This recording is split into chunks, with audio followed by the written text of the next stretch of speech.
မဟာအလက်ဇန္ဒာဟာဂရိအင်ပါယာရဲ့ဘုရင်တစ်ပါးဖြစ်ပါတယ်။သူကဇွန်လ20ရက်နေ့356 BC ရှေးဂရိနိုင်ငံပီလာမြို့မက်ဆီဒိုးနီးယားမှာမွေးဖွားခဲ့ပါတယ်။သူဖခင်ကတော့မက်ဆီဒိုးနီးယားဘုရင်ဖိလစ်IIပဲဖြစ်ပါတယ်။မိခင်ကတော့အိုလံပီယက်စ်ဖြစ်ပါတယ်။သူငယ်ဘဝတုန်းကစာရေးစာဖတ်မြင်းစီအတိုက်ခိုက်အမဲလိုက်ပညာတွေကိုသင်ယူခဲ့ပါတယ်။သူကတတိရှိတဲ့လူငယ်လေးဖြစ်ပြီးအသက်12နှစ်မှာပဲဘသူမှထိန်းလို့မရတဲ့မြင်းကြီးကိုရင်မအောင်ထိန်းနိုင်ခဲ့တဲ့လူဖြစ်ပါတယ်။အဲ့ဒီမြင်းကို Bruce Paras လို့ခေါ်ပြီးသူအကြိုက်ဆုံးမြင်းတစ်ကောင်ဖြစ်လာပါတယ်။အဲ့ဒီမြင်းကိုနှစ်ပေါင်းကြာကြီးသူစီးခဲ့ပါတယ်။သူဖခင်ဖိလစ်ကတွေးခေါ်ပညာရှင်အရစ်စတိုတယ်ကိုခေါ်ပြီးအလက်ဇန္ဒာကိုပညာသင်ခိုင်းခဲ့ပါတယ်။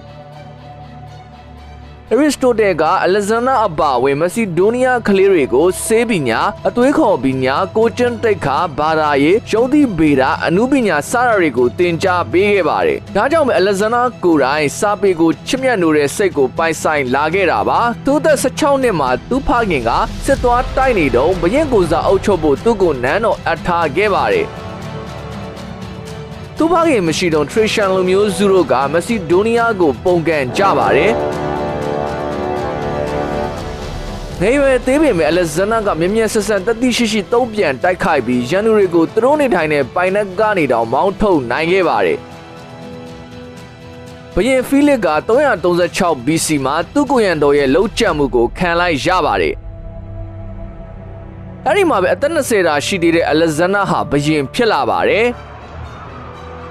နန်းတဲ့အခါမှာတော့သူ့အတွင်းရန်သူတွေသူ့တရဖုကိုချင်းချောင်းနိုင်ကြီးရှိလူတွေကိုတုံးတင်ခဲ့ပါတယ်။သူနဲ့သူ့မိခင်ကသူ့တဝမ်းခွဲတွေအခြားဖေသူမအေခွဲမောင်နှမတွေကိုလည်းတုံးတင်လိုက်ပါတယ်။ဘုရင်ဖိလစ်ဆိုးမသွားတဲ့သတင်းကြောင့်ဒီဘတ်စ်အေဒင်တက်စလီထရစ်ရှန်တွေကပုံကန်ထားကြွကြပါတယ်။အလက်ဇန္ဒာကမက်ဆီဒိုးနီးယားမြင်းစစ်တီ3000ကိုစုစည်းပြီးရန်သူတက်စလီတပ်တွေအညံ့ခံသွားအောင်လှုပ်ဆောင်နိုင်ခဲ့ပါတယ်။ထရစ်ရှန်လူမျိုးစုတွေကိုလည်းနိုင်အောင်တိုက်နိုင်ခဲ့ပါတယ်။334 BC မှာတော့အလက်ဇန္ဒာကဂရနီကက်စ်မီတိုက်ပွဲကိုအောင်နိုင်ပြီးပါရှန်အင်ပါယာကိုတိုက်ခိုက်အောင်နိုင်ခဲ့ပါတယ်။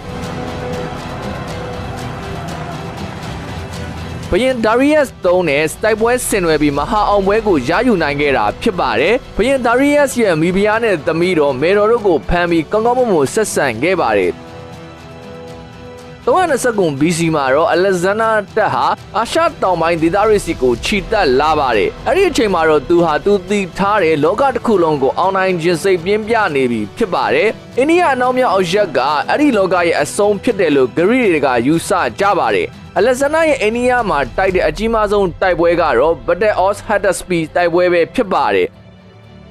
အဲ့ဒီတိုက်ပွဲကဘုရင်ပေါ်ရက်စ်နဲ့ပန်ချပ်ပီနဲ့ဟာဒက်စပီမြကမ်းပါမှာ BC 326ကတိုက်ခဲ့တဲ့တိုက်ပွဲပါမက်ဆီဒိုးနီးယားတွေအောင်ပွဲခံပြီးပန်ချပ်ပီနယ်ကိုသိမ်းပိုက်ခဲ့ပါတယ်အလက်ဇန္ဒာဟာ3ချိန်အိမ်တောင်ပြုခဲ့ပါတယ်ပထမအချိန်ကယူဆာနာကို328 BC မှာလက်ထပ်ယူပါတယ်နောက်တစ်ချိန်ကတော့ Pressure Minimist Terra ကို325 BC မှာလက်ထပ်ယူပါတယ်